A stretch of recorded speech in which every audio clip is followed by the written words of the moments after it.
चाहिँ सपोर्ट दियो हैन अनि यो लिँदाखेरि कसरी लिन्छ हैन अब यो चाहिँ यहाँबाट कति माथि बाँध्ने क्या कितना हिलाओ तरी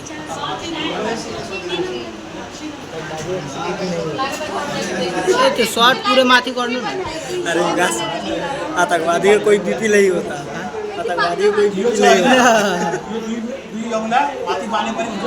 अनि टु फिंगर चाहिँ लुज पनि हुनु पर्यो हैन लुज पनि हुनु पर्यो लुज नभए एक्युरेट हुँदैन अब दुई तीन तरिकाले लिन्छ यो लगाएर कानमा सुन्यो एउटा डाइरेक्ट पल्स या त यहीँको पल्स फिल गरे पनि भइहाल्छ कि जुन बेला यो प्रेसर दिन थाल्छ यहाँको पल्स हराउँदै जान्छ कि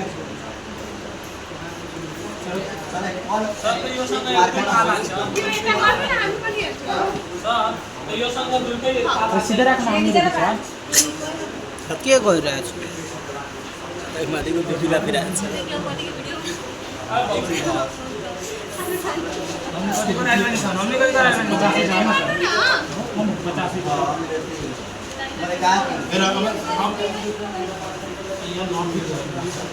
यस्तो पनि हुन्छ अनि सेकेन्डरी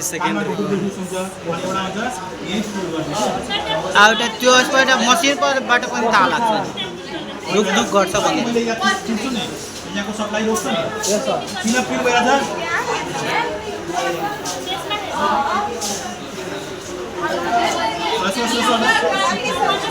ए सुन न एकछिन यो दुई फिंगर माथि भयो दुई फिंगर लुज पनि यहाँ किन फिल गरेको छ यो किनभने 10 जना लगायो भने त्यही भएर म लगाउन चाहिरहेको हैन एउटा यो अनि अर्को चाहिँ यहाँ चाहिँ प्रेसर दिइरहेको छौँ अहिले फिल भइरहेछ हैन यो के चाहिँ यहाँ फिल भइरहेछ नि किन फिल भइरहेछ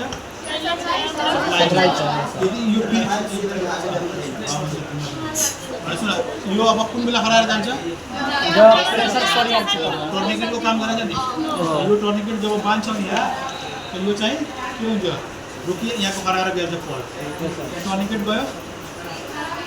प्रेसरले बाँध्यो सर मरिहाल्छु मर्दैन हो त्यतिबाट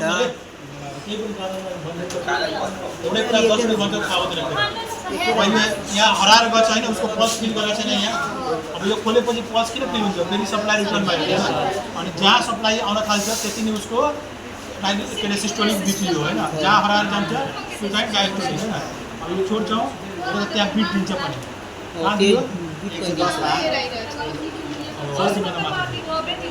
तलको त 50 छ अब लास्ट चोटि भन्छौ तिमीलाई सिक्नु यो यसरी बान्यो थाहा छ पेसेन्ट कसरी हेरेछ कति माथि र बान्ने हो कति फिंगर लुज गर्ने एउटा यो हो मेथड धुम्की हाल्ने अनि प्रेसर दिने अनि त्यसपछि कानमा सुन्ने जहाँबाट सुनिन्छ त सिस्टोलिक जहाँ सुनिन्छ त्यो सिस्टोलिक जहाँ सक्छ त्यो डायस्टोलिक हैन एउटा हुन्छ यो टर्निकेटको पनि कुरा यसैमा सिकिहाल्नुहुन्छ कि जहाँ जहाँ टर्निकेट बान्नेपछि यहाँको तलको सप्लाईहरू रोकिजान्छ हैन त यो चाहिँ पल्स अहिले फिल गऱ्यो भने फिल गरेर त मजाले तर त्यहाँ माथि टर्निकेट बाँध्दै सप्लाई रोक्छ सप्लाई रोक्दै बित्तिकै यहाँको के अरे बिड्सहरू जति आउँछ नि ब्लडको सप्लाईहरू त्यो रोकेर जान्छ भने त्यो पनि फिल हुँदैन हैन अनि त्यो जति प्रेसरमा लुज गर्छु त्यहाँबाट सुरु हुन्छ उसको सुन्न फेरि बिट बिट अनि यहाँ पनि त्यो करिब जहाँ आउँछ नि जहाँबाट सुरु हुन्छ यहाँ चाहिँ ढक दिन्छ कि एउटा कन्टिन्युस यति बेला कति मजाले त्यहाँ माथि गयो भने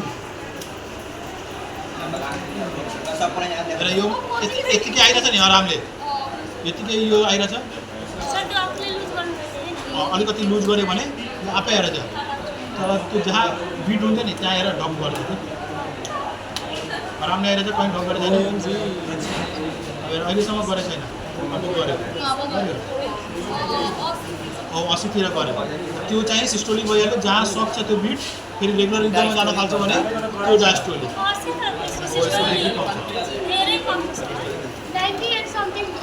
होइन सिस्टोलिक माथि छ 107 माथि छ डायस्टोलिक 50 सब